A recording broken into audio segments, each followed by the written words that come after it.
Welcome to The Grant, the EU funding podcast.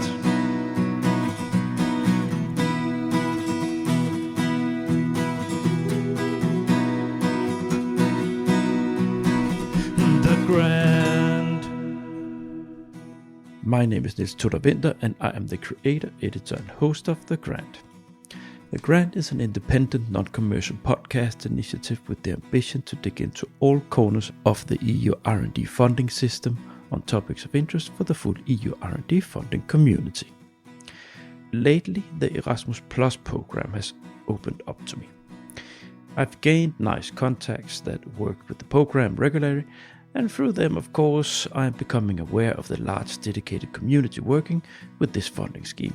So, I decided to open up the grant for this area and start giving the stakeholders a voice. Given the nature of Erasmus Plus funding education in all aspects, you also have lots of NGOs, non-profit organizations, and generally organizations with few resources approaching the program. And many of them are powerhouses of energy and dedication to the subject that they are working with. They wear their hearts outside their shirts.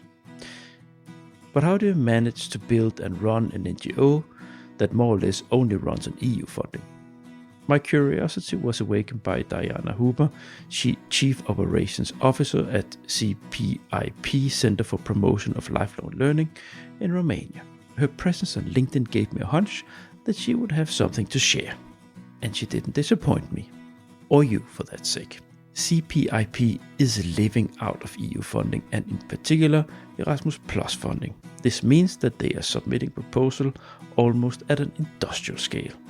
So I was interested in opening up her world and let her share with all of you out there in the same boat how they are successfully doing this and sharing insights on do's and don'ts.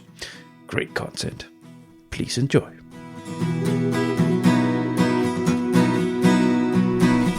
The Grant.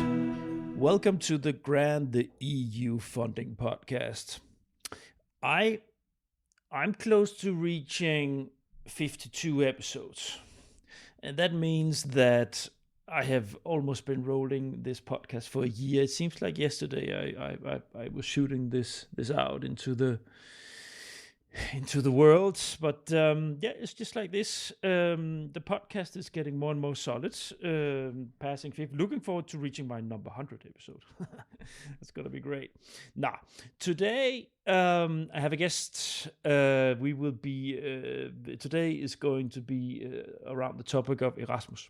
It's very, very interesting what we're going to discuss here today, to dig into some corners of that. On the NGO side, looking forward to it. Now, before anything else, Daiana, welcome. Thank you, Niels. Happy to be here.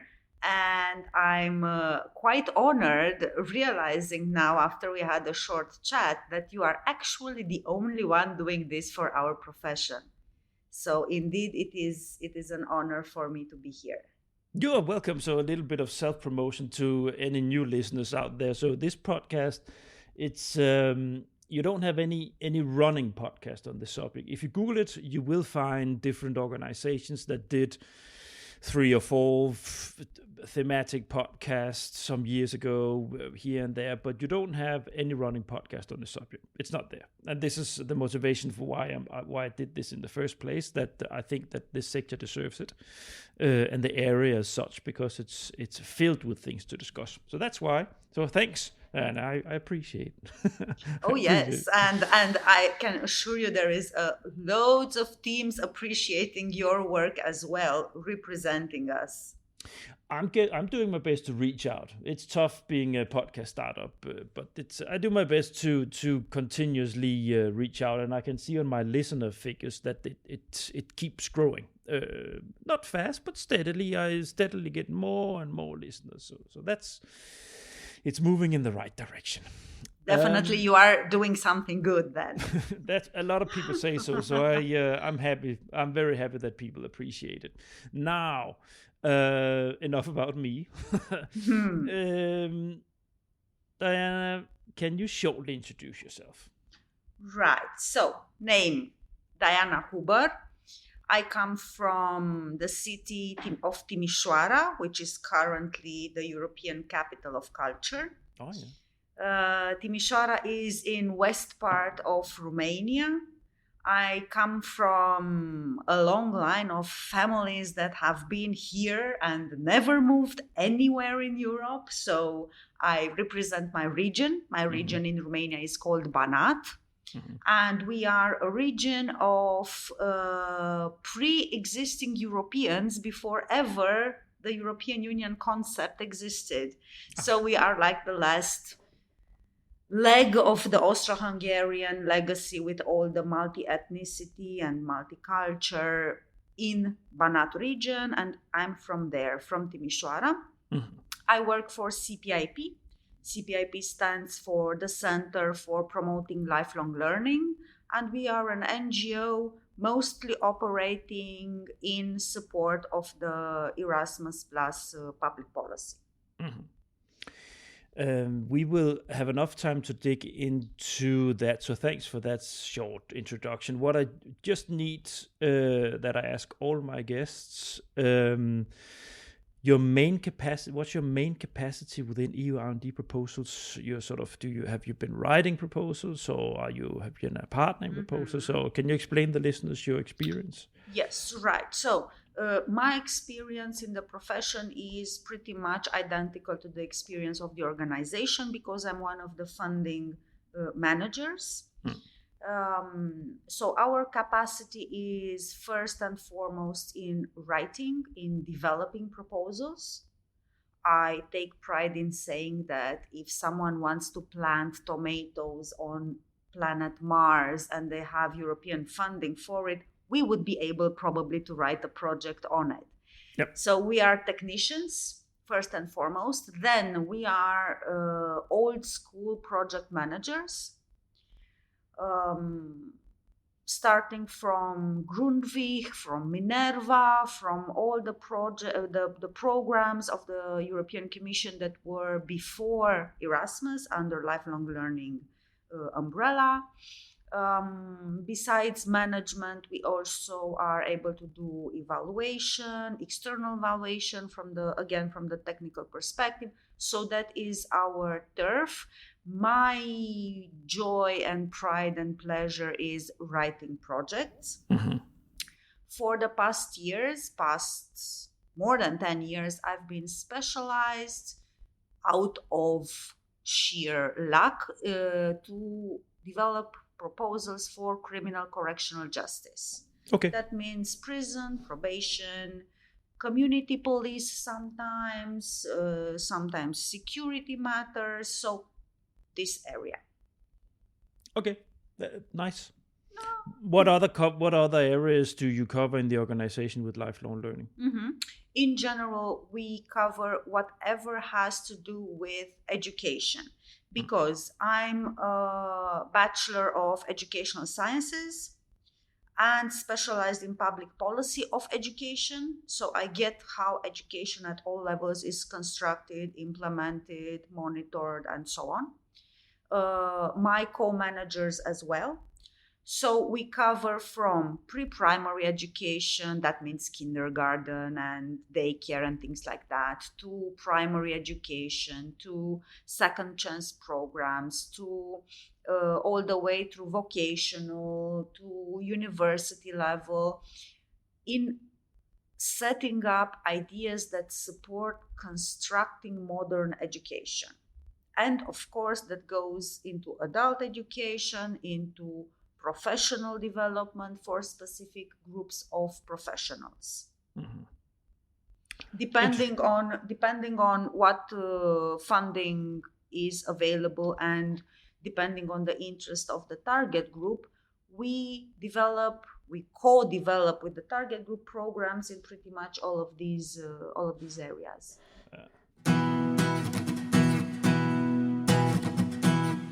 Now, let's because I can already feel the questions they are piling up with me. So let's just put it into the core subject of today.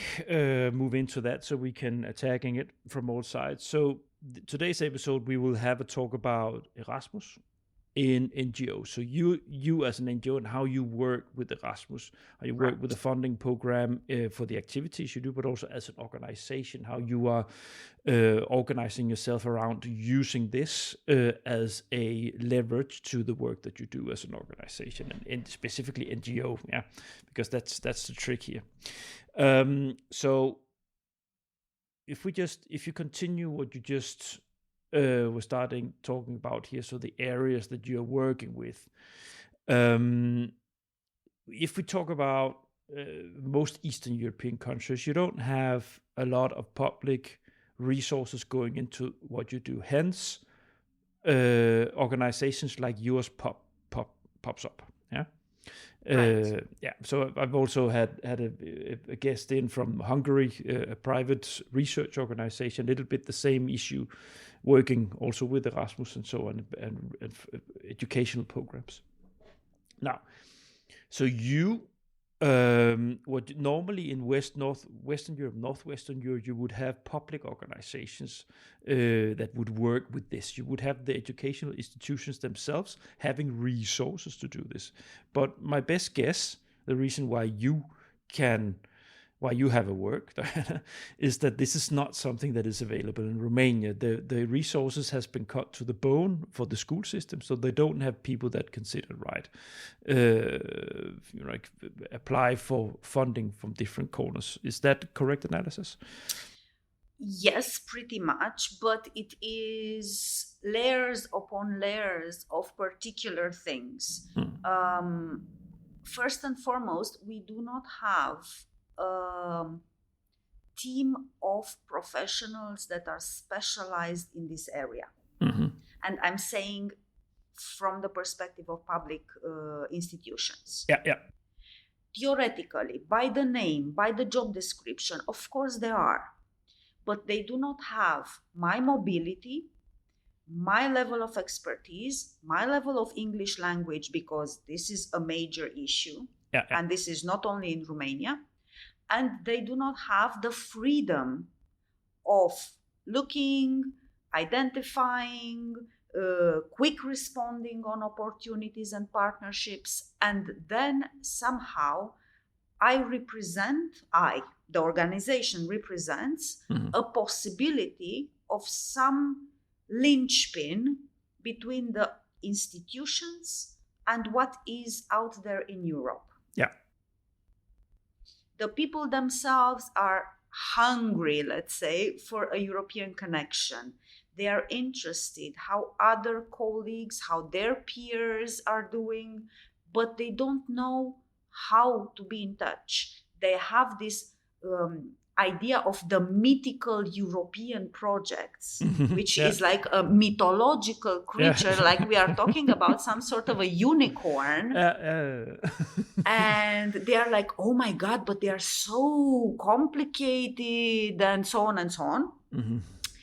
And I totally get it, because I just had this hands-on experience of mentoring 5 correctional officers that have as a job to develop projects for prisons. And step by step, we worked for 6 months. And I have to say that by yesterday, all of them submitted Erasmus, developed by themselves, with my support, of course, but by themselves, with European partners. And this is a huge achievement. Because at the start we were discussing what is Erasmus, and then when you go into the jungle of the SEDIE platform and Solidarity Corp Erasmus platform and PIC number and OID number and on and on and on, it's like a different language, a different country. It's like you're asking for asylum in America. If you want to join this, and it's scary. And this is why I exist as an entity. For that particular thing that you just mentioned, it's not. That's also relevant for Denmark. You would get the same challenge with working with some Danish educational organizations. I can reassure you, it's the same questions, it's the same verfremdung, it's the same. Yes. What on earth is this? Like, it's horrible. Like all these prejudices about what EU. So it's not. I can reassure that that's pan-European. No matter the economic development, or like it doesn't matter how many years you've been in the EU as a country. It goes very broadly and deep, the perception about EU funding. Yeah, so it's a multi-layer perception, mythology, frightened maybe somehow. So it's a complex system. So that's that. You have a role in the system, and because it's not something that is available, so there's a hole, so to say, in the Romanian system where you can play a part as a professional that knows about these things and that can translate and facilitate that they can have access to this money. So that's almost like a private consultant, or definitely some of the public roles that I have. So that's wonderful. Now, did the organization, did CPIP, did you work with funding programs? Did you always do that, or is it something that you moved into at a later stage? No. This is something that we started upon.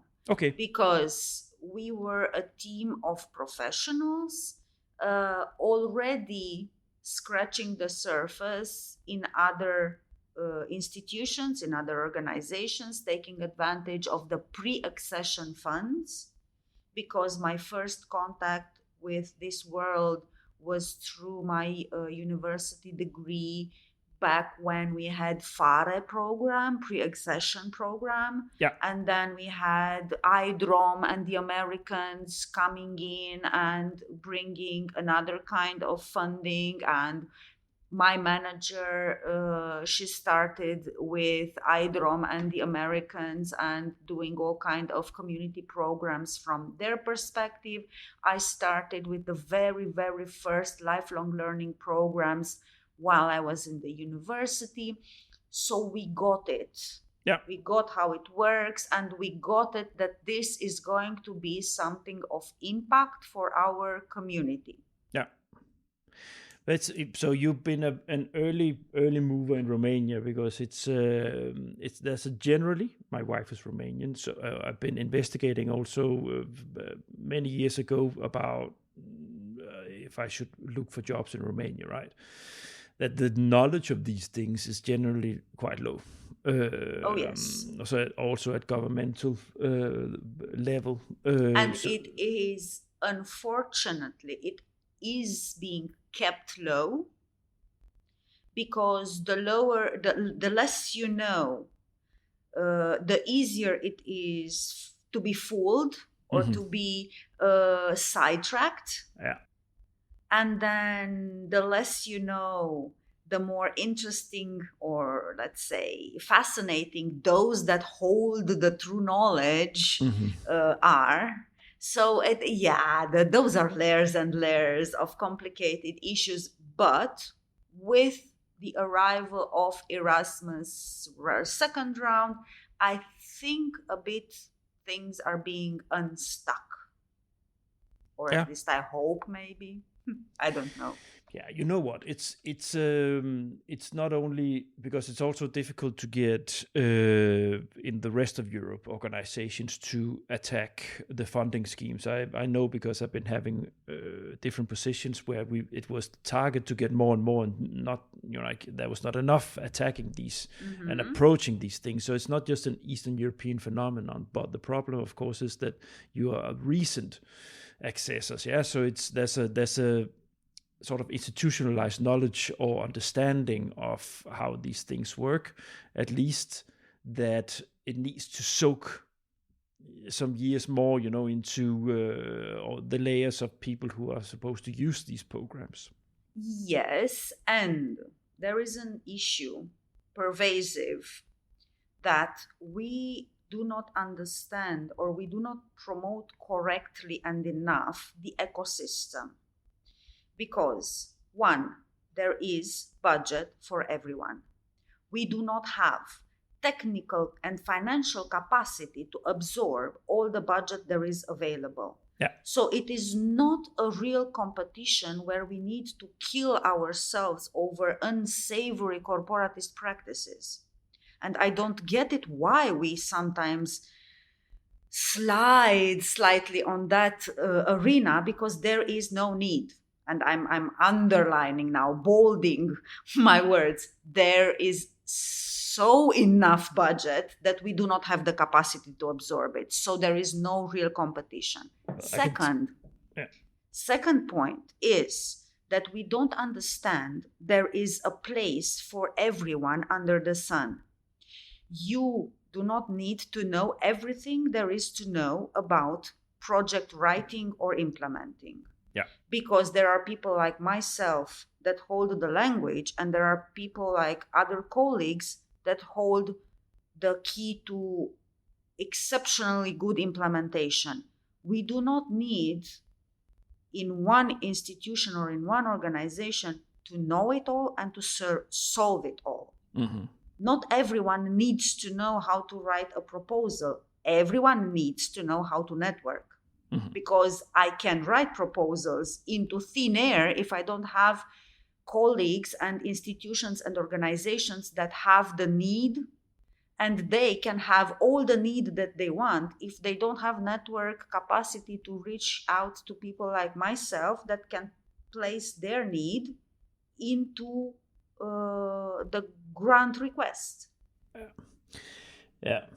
I tell you what, unfortunately, the Balkans have been hard hit by communism and the corruption tradition that followed with it. And that it's been a little bit difficult to getting rid of it. And I know, because I've been investigating these things, I know that for some funding programs, the idea of transparency is keeping a lot of organizations away from the funding programs, because it means that that's a practice they're not comfortable with, so to say, when they do things where they get money from the public. So there's definitely something there, but it's getting better. Yeah. Absolutely, and I'm in total respect, because I am part of this getting better narrative. So I am part of the Balkans. I am part of what is going on into our side of the world. And yeah, the Balkans have been hit by being the Balkans for forever.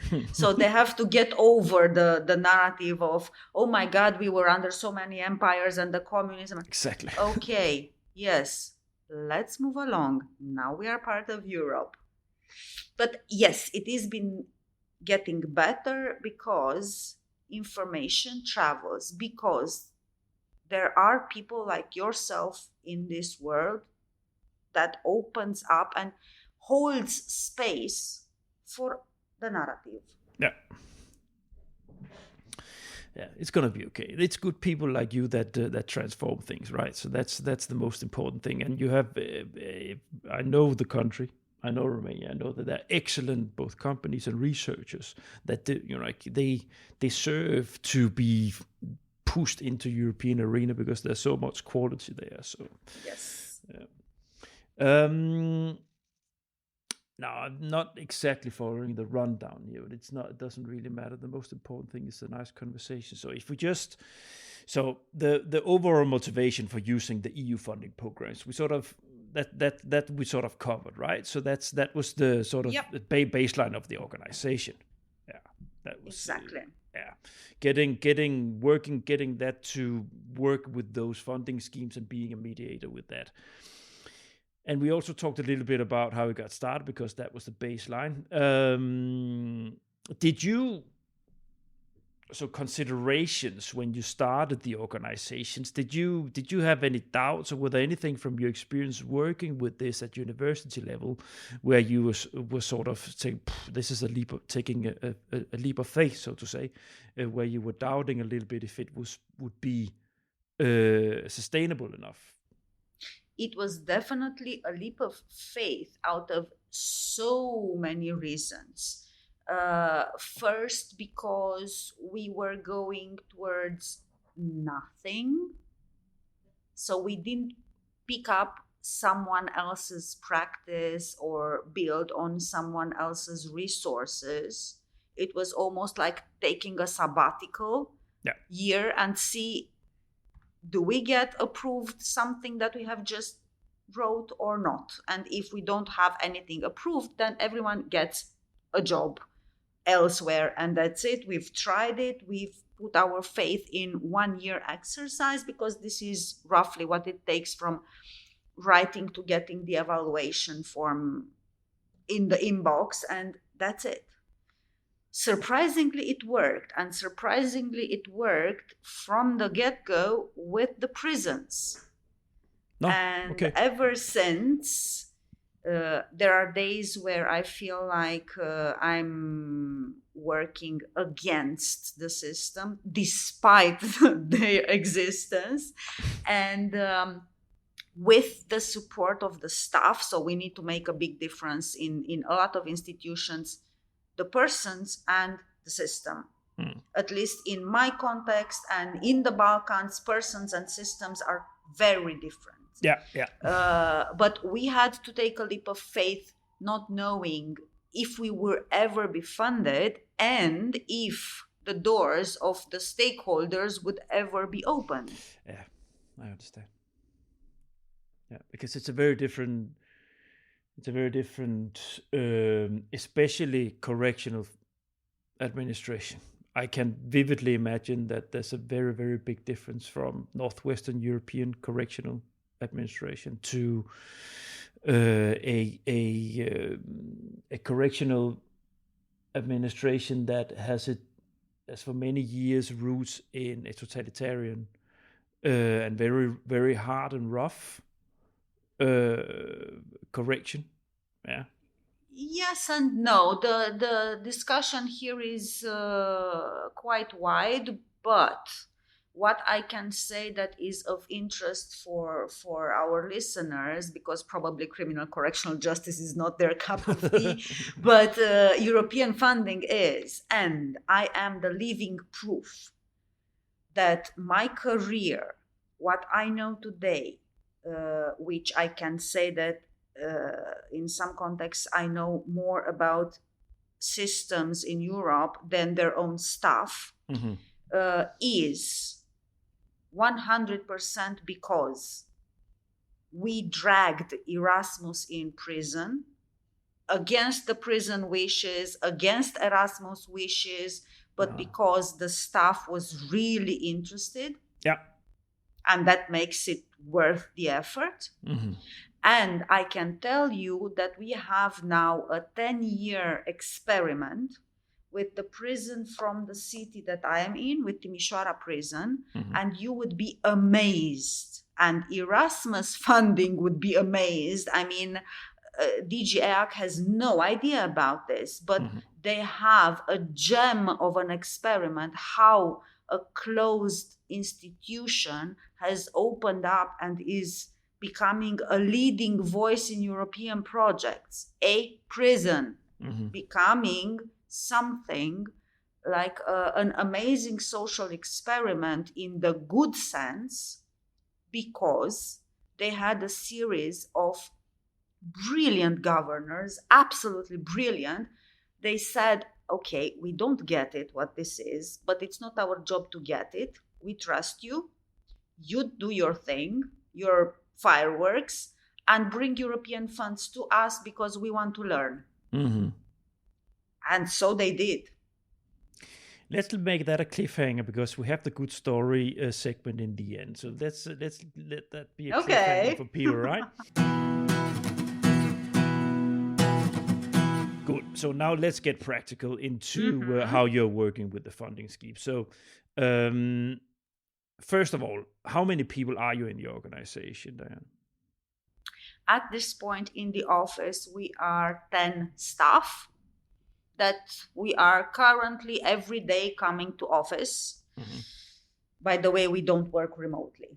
We are every day in the office. Okay. And we have a colleague that does the dissemination, the PR, the thing for all the projects that we run.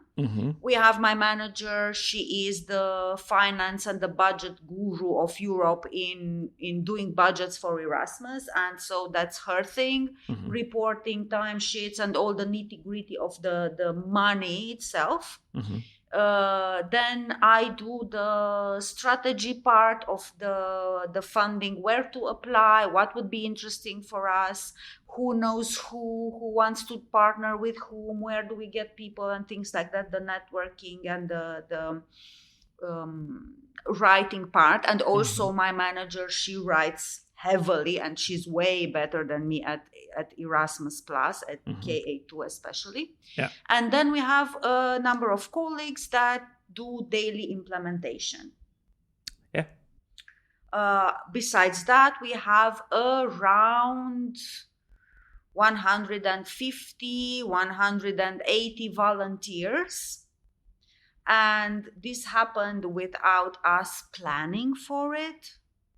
And they are volunteers from the end users and from the target group of our projects. And once they participate in projects, they are constantly asking for us to involve them more in the activities, in the implementation. So that was something we didn't expect that much of an interest, and we count on them as our team. So the organization, it's a project organization. Yes. Proposal and project organization. It's interesting. Yes. Within a specific subject. It's okay. So how did you grow? Was it only you and your partner when you started, or? Yeah, we were three, and then proposals got granted and there was a need of staff, which is a huge topic, a huge problem. And this year it was a killer year with staffing and recruiting, but that's another topic. So we got more and more projects approved, more and more schools and prisons and public institutions and all kind of social institutions wanted to join. We want Erasmus. Do one for us. We want to join you. Why you are doing only with them and you're not doing also with us? And well, that's good. Yeah. And because of that, we developed more from the curiosity, interest, and needs of the target group. Not of our own, let's do that because it might be interesting. Now you sort of put that you have the roles there of the team, but you also mentioned in the beginning that you sit with the correction.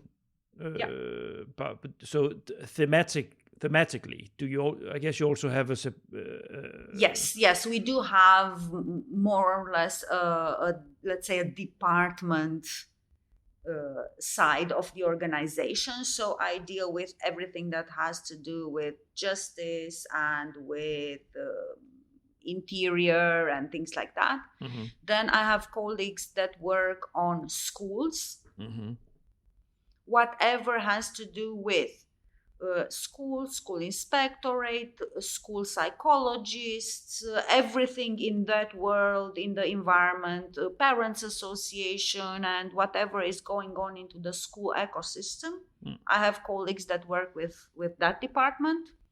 Then I have colleagues that work in the youth arena, youth organization, situations where we have marginalized youth that is not employed and has difficulty in finding a routine and all kind of aspects related to the youth world. And I have colleagues that work a lot on the topic of social entrepreneurship, the social economy, the overall making money process in the community, with the community, and for the community. Mm-hmm. So these are our generic, let's say, areas. What I'm interested in is did you focus I guess you focused narrowly when you started. Oh, yes. Yeah. Yeah. And then when you started to build up getting funding, then you could start to slowly, step by step, covering more areas, right? Yes, it worked first on a basis of who invites us in their proposals. Because as a newbie on the market, you want to be a partner. You want to see how it goes. Yeah. You're not throwing yourself in coordinating things that you're not understanding. Yeah. And then we got one proposal with a school topic, one proposal with a kindergarten, and we had one ongoing with the prison. And starting from 3 proposals, you are touching bases with your local community. You are starting to ask questions. Look, we have this project. Would you be interested maybe to see one activity? May we do a workshop in your kindergarten? Maybe we do a workshop with such and such kids from your school. Then people see what it is about. They want to join. Look, we have some staff training in whatever country would you like to join, and see what it is about. And then when the program is over, they're asking, oh, but it's over. Why don't you do a next one? Yeah. We want more. Yeah. That's pretty much how it started. So what I need to, because that's what listeners definitely from other NGOs would be interested in hearing. So as an NGO, how is your funding rate? 100%? Oh, that's another charade on the European level. It's important. So theoretically, and advertised or marketing wise, Erasmus, it's bragging to be 100% financed by the European Commission, which is a total lie. Mm-hmm. There is no such thing, mm-hmm. because you work on a budget which is developed 1 year before. Mm-hmm. So economy does its thing, up and down and things like that. And then we are budgeted within a framework. Mm-hmm. No matter how realistically on real costs you are operating, you cannot cover everything. Then you need to have alternative buffer zones or something like that. Do not fall for the idea that, oh, this is 100% covered. No, it's only relevant. So this is important as an NGO, right? Because you live out of this. It's different from organizations, private businesses, or public organizations that already have on block money, that they have to cope. Yeah. So for you, this is an issue. So how did you do that? How do so that there's that mismatch, so that especially in the beginning when you were building these things up, how did you have alternative funding somewhere from? We had a number of, and we still have a number of events where we do this thing, like all the charities have to do with raising funds, with reaching out for donations, reaching out for sponsorship.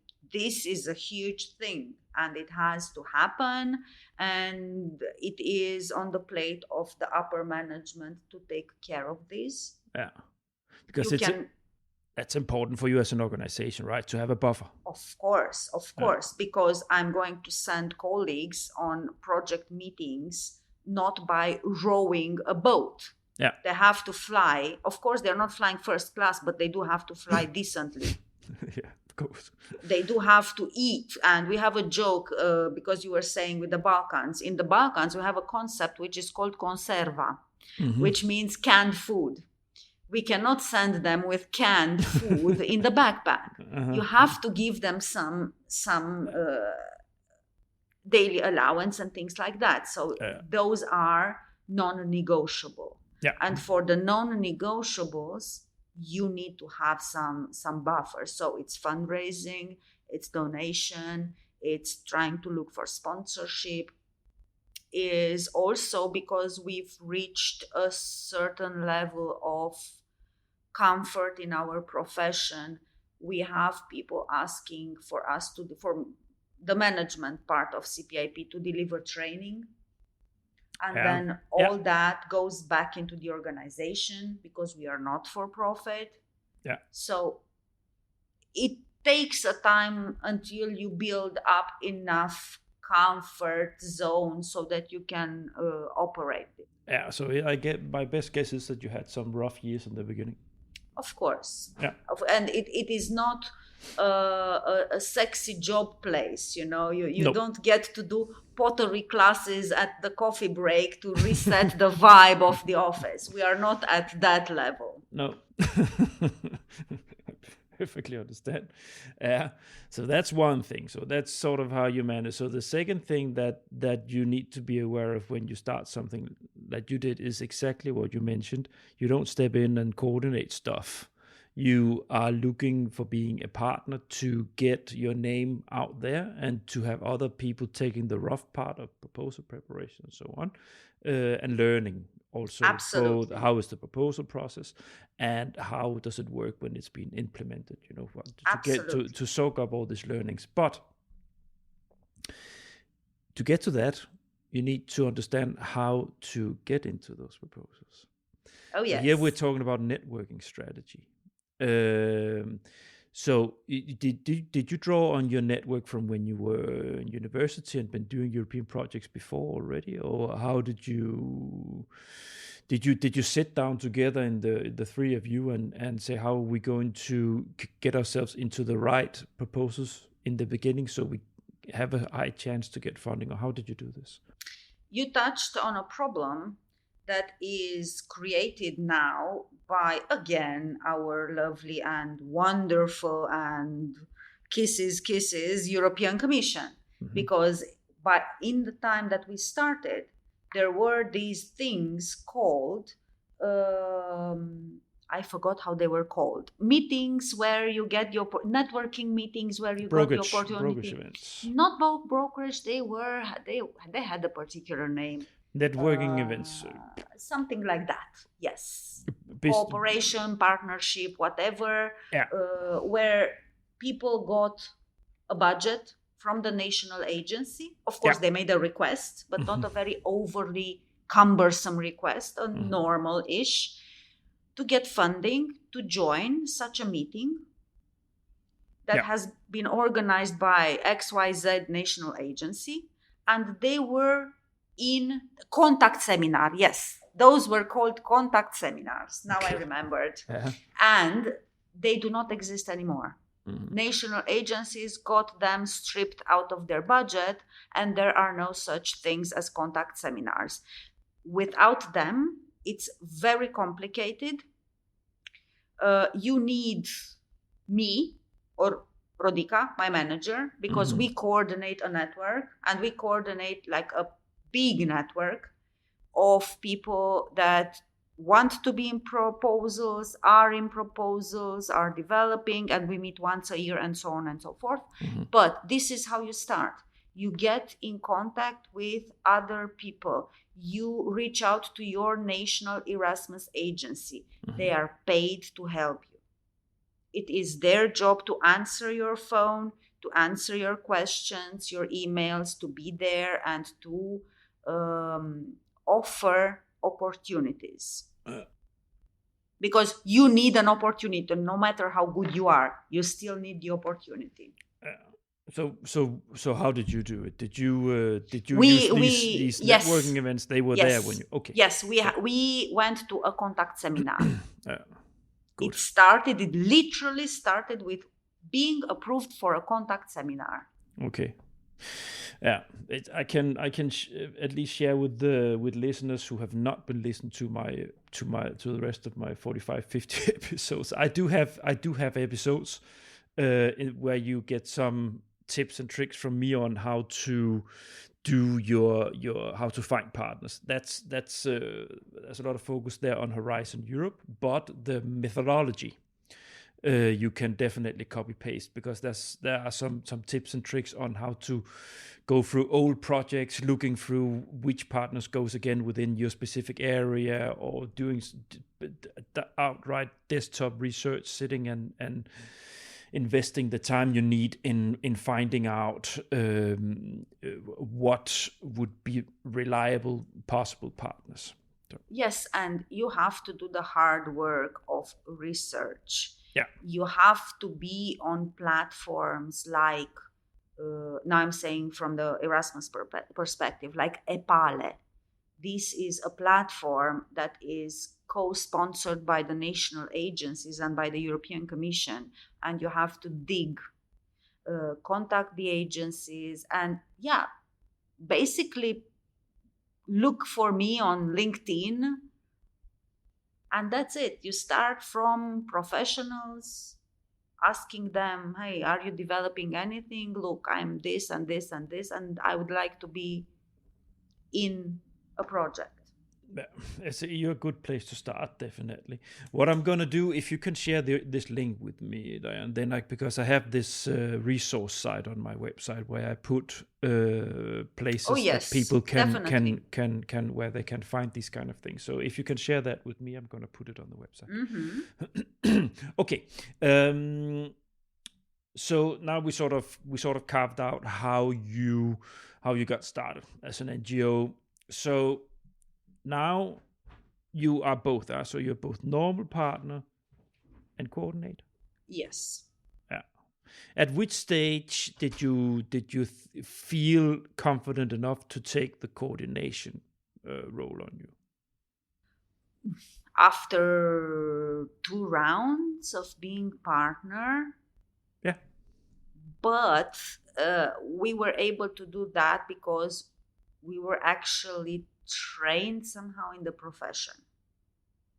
And then now I'm speaking for myself, when you have 6 years of school exactly on what you are working, there is a bit of a level of comfort, because you know what it is around the bend, what it's coming in. And the major hurdle is not necessarily coordinating the partnership, which is a hurdle in itself, and you need to be aware of toxic partners and so on. Mm-hmm. But the major hurdle is putting on paper what you have actually done, because you can do a wonderful job and you can literally change the life of people. Mm-hmm. If it is not written, it does not exist. And that is the major hurdle. Doing your reports, doing your financial stuff by the book, beyond by the book. Yeah. And imagine that you have one of the audit gurus from Brussels checking you every day. Yeah. They are not, but this is how you have to operate. Yeah, that's a good approach. How is it with the programs that you are involved in? Are they administered by the national agency or centrally in Brussels? Some of them are decentralized. Yeah. So they are administered by different national agencies in Europe. Mm-hmm. And each of them, it's a country on its own, and each of them operate by slightly different rules, but that slightly is a headache in itself. And again, this is a major issue that maybe sometime we can discuss about, how national agencies are different when they shouldn't be. Yeah. And some of them are centralized. I had the opportunity throughout my career to see how it is to be monitored or supervised by good project officers or by inexistent project officers. And I can definitely see a huge decline. My fun game, my pleasure, my talent is with the centralized projects. Yeah. Not so much with the decentralized. I don't like them that much. That's the same feeling I get from other people. I start having a handful of interviews on Erasmus, and that's what I get. That it's it gets sort of arbitrary like administration when like then one national agency has one approach and then next project it's another one and then you have to follow other like it's and it's then like they over administrate, so to say, compared to what the commission's rules, and it being basically you sit as a coordinator and you waste a lot of time on things that you would not need to administrate on. So that's a debate on its own, because if we were to implement and to coordinate by the rules of the commission, it would be total mayhem. Mm-hmm. It would be total arbitrary at the hands of coordinators, and sometimes coordinators are not the fairest or the most trained in what they are doing, and other times it would be how should I say it, unsafe. Let's just put it like that, unsafe. And I really want to sleep well the few hours that I get to sleep. Yeah. And then I would rather be safe. And that's a whole cup of tea in its own. Do you have your strategy on Erasmus? Has it changed? Have you adjusted it over the years, your approach to it? Yes and no. And the no part is starting to bite us in the rear end, because we are like the old school that comes from the lifelong learning program, which was much more thorough, much more science-based. I don't know if that's the correct term, but it was implemented with people that knew what they were talking about. It was the time when, if you would say in a project meeting, we are going to develop a competence, people would know what a competence means and would not mistake it by a skill or a behavior or an attitude. Mm-hmm. Those times are gone. Mm-hmm. And we need to readjust, and we have difficulties in readjusting because we were trained in the old school implementation. Now, Erasmus is going more towards McDonaldization, or I don't know how to put that concept. Explain. Of fast food pieces put together and make it work, and it tastes nice, but it's not healthy. What do you mean? What do you mean? The copy of concepts throughout the? Yes, and in implementation, and in let's do it, and then we'll see how it works, which is not necessarily a good or a sane approach or a healthy approach, because you wish your proposals to be granted, and then you have to deal with your not so well written stuff in the implementation. And you have to rewrite a whole project at the first project meeting. And that is not fun. No. So yes, going back to your question, we have to adapt to the fact that it is starting to feel like mass production. And we haven't quite adapted to that, which is not very economically efficient for us. Last question in the how you're working on it. So, proposal writing. Yes. So you've been going from delivering texts, input here and there, to doing full proposal coordination and writing. Yes. Yeah. So you've been upgrading your capacities on this, I guess, as you've been moving on. How many proposals can you write in the same go? Well, my manager, she did now for this round of KA2, she wrote on her own and made the budget for them Nine. Excellent. Nine. Um, I would go probably with three. Yeah. I would go with three. Now I'm planning to do centers of vocational excellency, which are centralized proposals. Their Yeah. acronym is COVE. And I'm planning to do two in parallel. But they are totally different. You have space to write the narrative, you have space for a storytelling. Yeah. In KA2, you don't have. It's extremely fragmented and extremely repetitive. When this episode will be released, I will also have had released an intro episode on Erasmus, and we talked a little bit about this in that episode with my guest there. So I know just a little bit learning because it's not my comfort zone. I'm a Horizon guy, but I'm slowly learning more and more on these things. So. Yeah, it's this. So you have your fixed boxes, so to say, character is lower. Yes. In the decentralized proposals, which are administered by the national agencies, you have a standard online form in the platform, which crashed like crazy for the last week, and they had to extend the deadline with 2 days or something like that. Gotta love it. Oh yes, and they delete automatically whatever you write, and it's a whole narrative with that. So you have around or between 2,500 and 5,000 characters per question. Yeah. And then you have chapters and questions, and kind of half of the questions are repetitive. So you need to be super resilient to have the patience to rewrite your own ideas, but in different words. I understand. I do.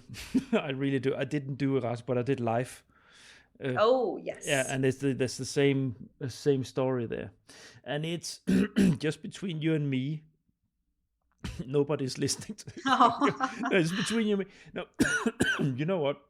I do not understand why they cannot just make it Horizon Europe method of submitting. You PDF your document and submit it. Yeah. Well, it's a nightmare as a proposal writer to sit and have to fill into to online interface boxes. It's a nightmare. Yes, it is, and a lot of things already exist as an electronic information within the architecture of the Commission somewhere, and yet you are ongoing introducing new and new data because our DGs are not talking to each other, and we do not have a centralized database for all the grants of the European Union. And we will need 100 more episodes with you to discuss this topic, because I'm because of the projects that I work in, I'm really keen on doing background checks on people, on organizations, on institutions. You have no idea how complicated this is, because our databases do not speak to each other. Yeah, it's if you do this kind of thorough coordination, it's definitely going to take you for a loop, because you need to dig into it yourself. Basically, you cannot really. Yes, and the fun is not so funny once you get burned, but the after funny it is that you find out nasty things about partners, and and you keep away, but you would want to flag them somehow, because there are a lot of unsavory practices, and if you know how to dig, you will find eventually, because nothing gets erased. Yep. Everything is on the internet, and we keep forgetting these things, and somehow project officers are unaware of that, which is like ludicrous. You have to tell them so that they can tell you, and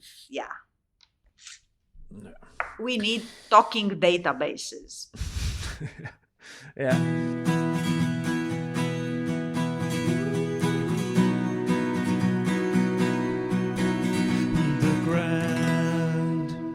now talking of talking, we need to move on Right. to because it's I as always based in this podcast to come back.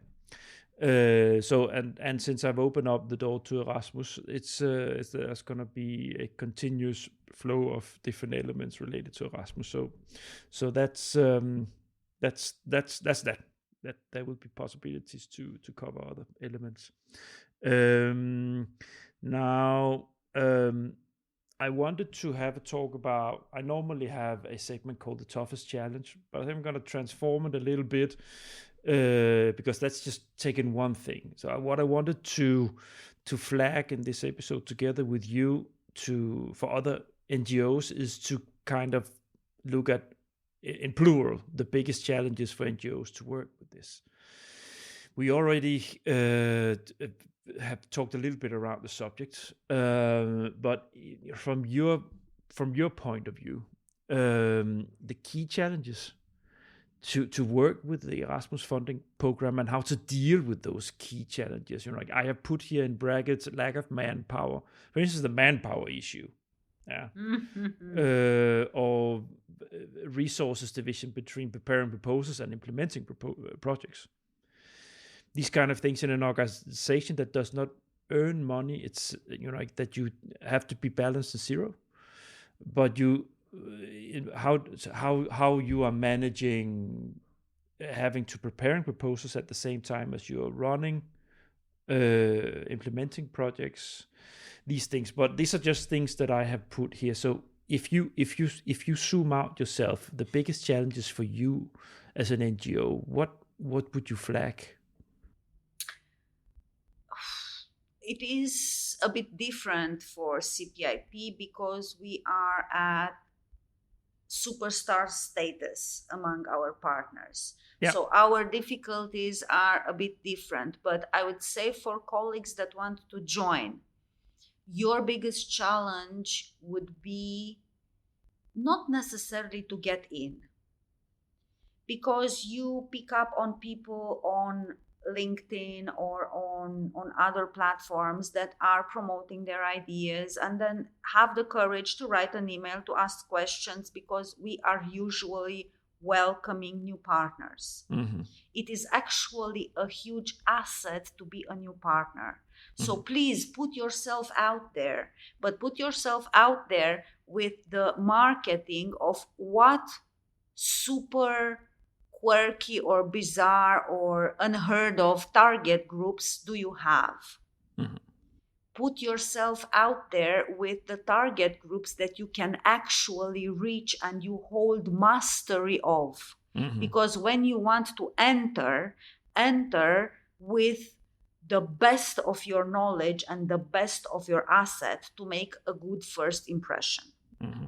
And when you enter, the impression that you can make is by the access to your target group, to your end users. Don't tell me that you can get everything. I don't need everything. I have 100 other partners that can do everything. I need that particular child that is leaving foster care, let's say, that only, and this is for real, I know like maybe 5 people in Europe that actually work with children in the state of care and have actually access to them on a daily basis. Yeah. Those are the rare and wanted partners that are for real. Mm-hmm. So put yourself out there with the message of what you can carry. Yeah. And we are going to pick you up because we are looking desperately for this kind of partners. Mm-hmm. Once you are in, it is the challenge of the attitude. Because we are operating with a human approach, we are operating with a low level of resources, but we are operating with the principle and the ethics and the marching pace of a huge corporation. Mm-hmm. So we need partners that eat, sleep, breathe Erasmus. Or at least are interested in seeing what this kind of a mentality this is. Because if I have a meeting and you're telling me oh, but it is after 5 o'clock and I'm no longer working after 5, I'm a coordinator, I'm going to say, oh, yes, you're going to work over 5. Trust me, you are going to work over 5. And in Sunday. And in the morning, while you are in the bathroom brushing your teeth, you're going to answer an email. And while you're doing your kindergarten run, you are going to have a steering committee meeting online. And this is the life. Yeah. And you need to take ownership of this kind of life if you really want to get in. Yeah. Because it is very complicated when you have partners that are half in and others that are 100% in. Yeah. So that is the challenge. And what you're also saying with this is that you will not have access to the good proposals if you're doing this half. Yes. Yeah. Or you have access once. Yeah. Because we don't know how it is. Yeah. With partners. But once I'm fried, I actually do have a number of partners that I don't know how they get away with. And they fry me once and then they fry me a second time. But in general... I can tell you why. It's because they have something you need. Yes. Yeah. Yes. And we need all to take ownership of the fact that we have partners that are there just because they have a particular name or they have a particular access, and that's it. And that we are doing their work. Yeah. But it is always a leverage. Yeah. So these are the challenges. What about understanding of the program, so the technical side?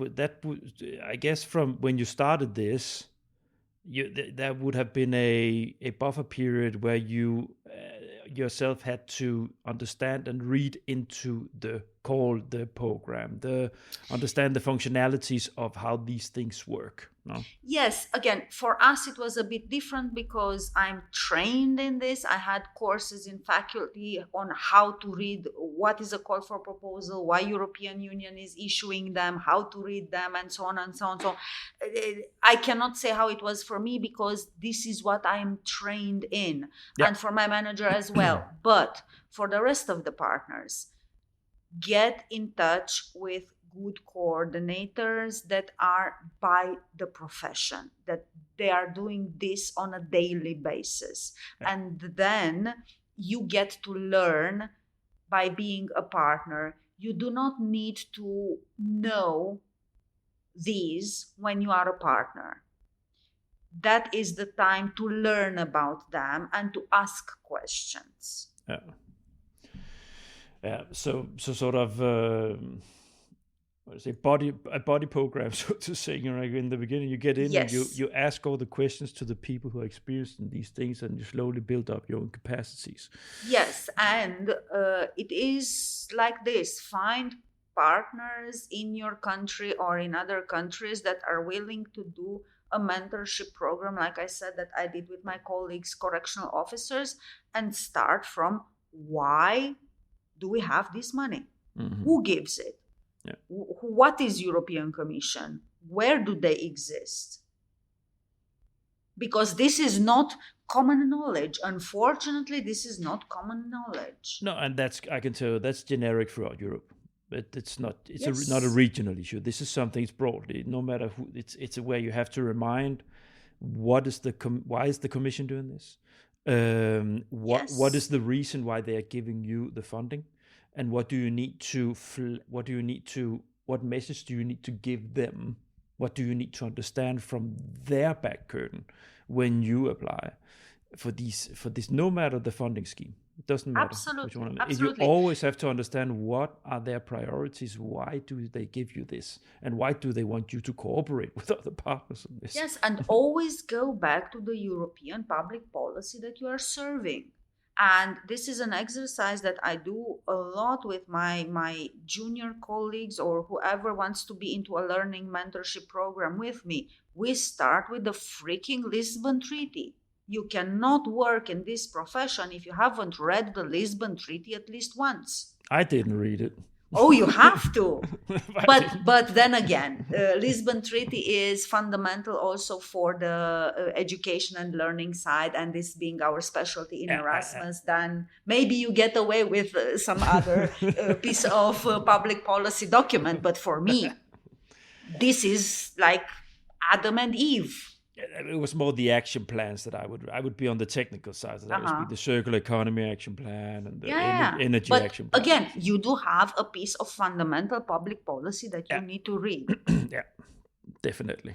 You need to know where the money comes from and why they give it to you. And why? Yes. And the backbone message is that we are policy agents. We Yeah. exist, and we are trained, and we are offered, let's say, offered, gained, whatever, this kind of PhD level experience that no university in Europe could ever offer to us by the European Commission, because we do the European Commission's work.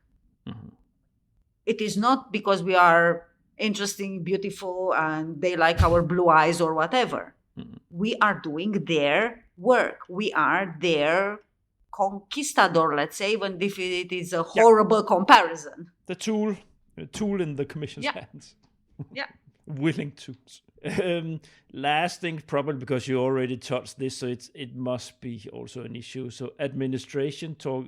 We discussed a little bit about the different between administration, national agency takes some programs, commission takes others. So this kind of thing should also be a challenge when you step in to understand why things are so. Yeah. You don't need to start with your national agency and get it right, and then there are other moments where you could step up to centralized and so on and so forth. Okay. Start with the national agency if you are an NGO that is a newcomer, and that would be a good point. And all the bureaucracy and red tape that's also coming later. Yes.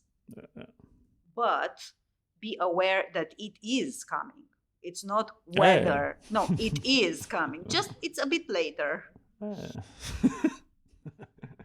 All right. Anything else that you would flag here?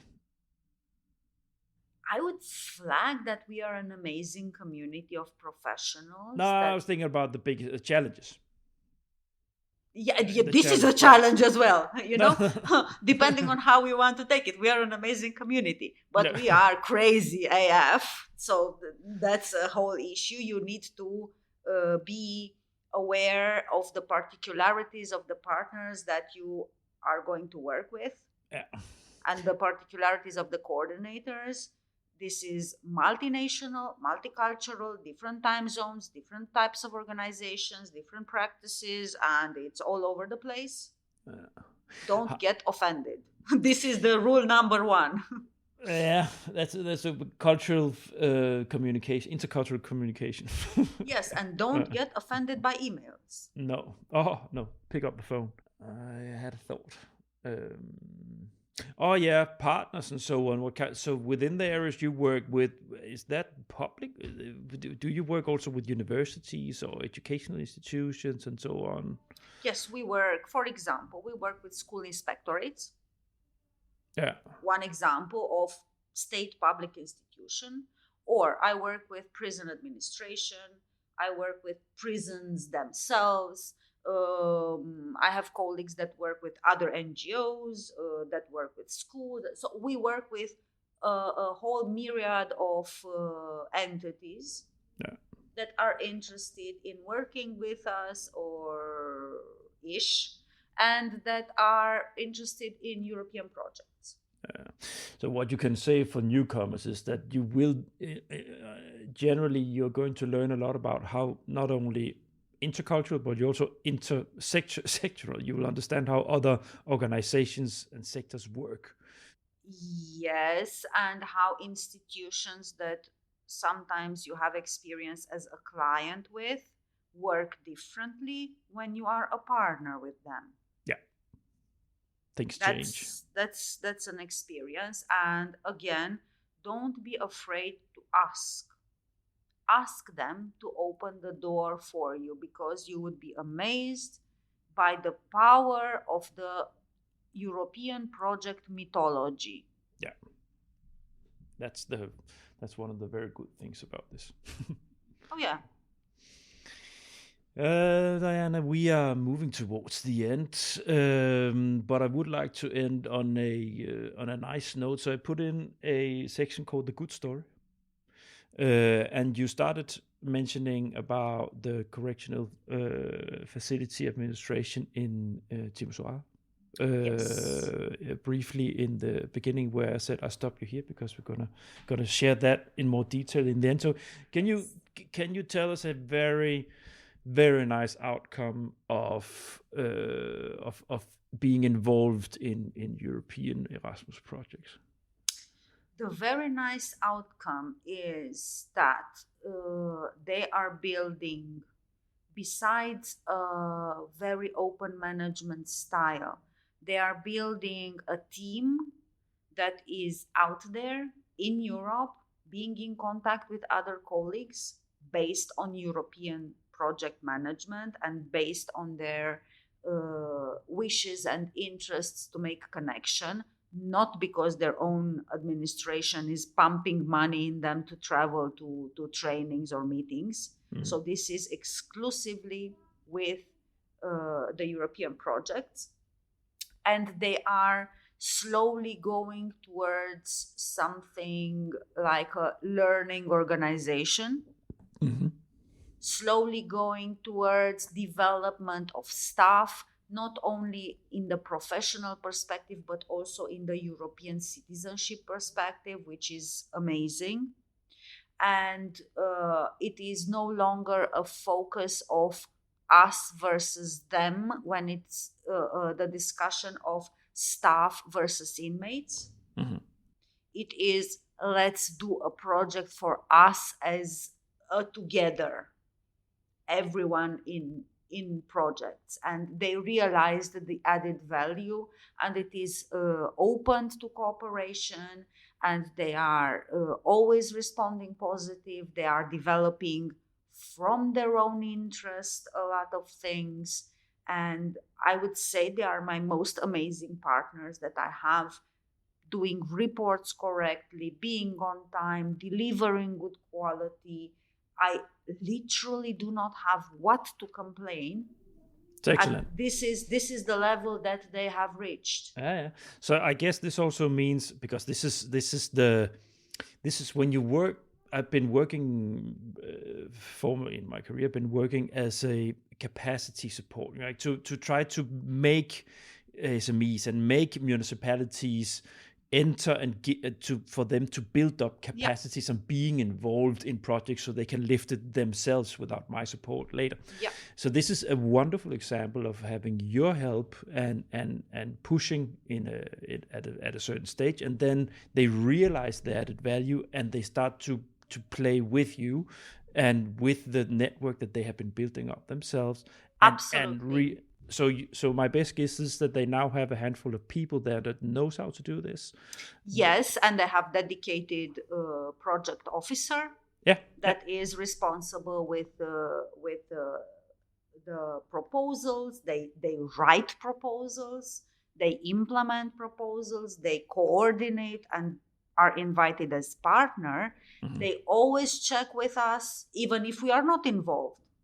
But they say it is out of courtesy and common sense to share with us, because I have been telling them as well, we are never in competition.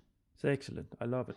And so are there can you mention any concrete project activity that you made with them? Something that, you understand, something that they made a specific... Let's say we did a first cross-border cooperation, which is not Erasmus. It is Interreg cross-border cooperation with prison from Serbia. So outside of European Union. So this is already challenging. Maximum security prison in Serbia, an open prison regime in Romania, in Timișoara, CPIP, and together we thought of a training program for the staff and inmates together to dry fruits and vegetables from their prison garden Yeah, very and to nice. use them in their daily food.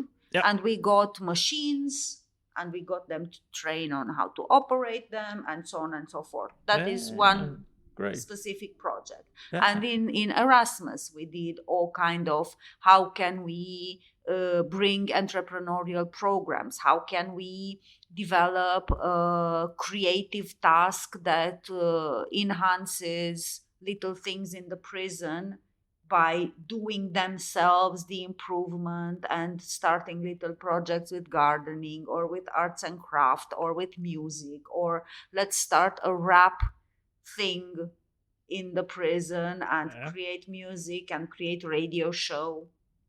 Maybe, but I guess also making sure they don't get stupider in the prison, but lifting their educational level when they're in prison. I guess something like this, no? Yes, of course, but that's a huge elephant in the room, and that is a super complex topic which unfortunately doesn't get discussed. And it is because a lot of ministries are at play. This is like the baby with the too many midwives that never gets to Hmm. be born. Yeah, Of course, we have programs with second chance education, with digital.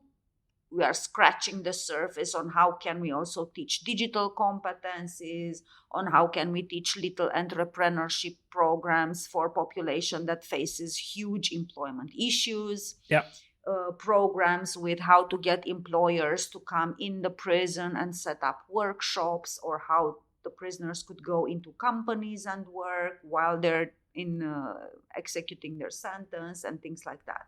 yeah. And And they work in Erasmus very well.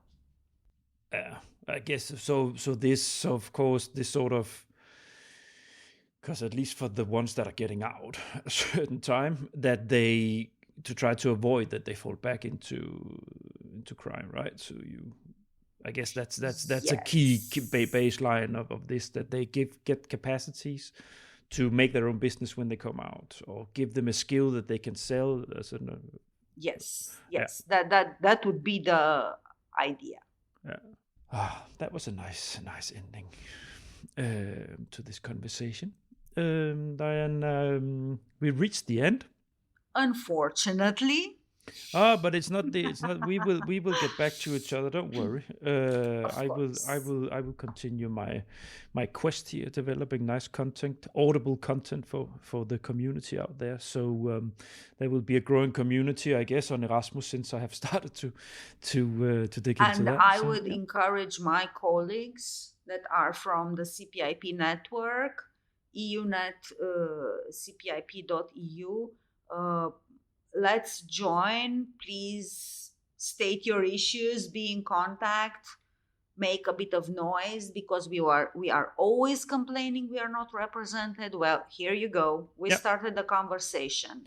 Well, I'm always on like looking for concrete for other leads, so to say. So if you have any of your good partners, I would even be very interesting to have the prison. If any of these people from the Timisoara prison, for instance, if they would like to join for an episode to explain themselves what it has done for them and how they Okay. work with it. I will pick you up on that challenge, That and would we be will. excellent. That would be excellent.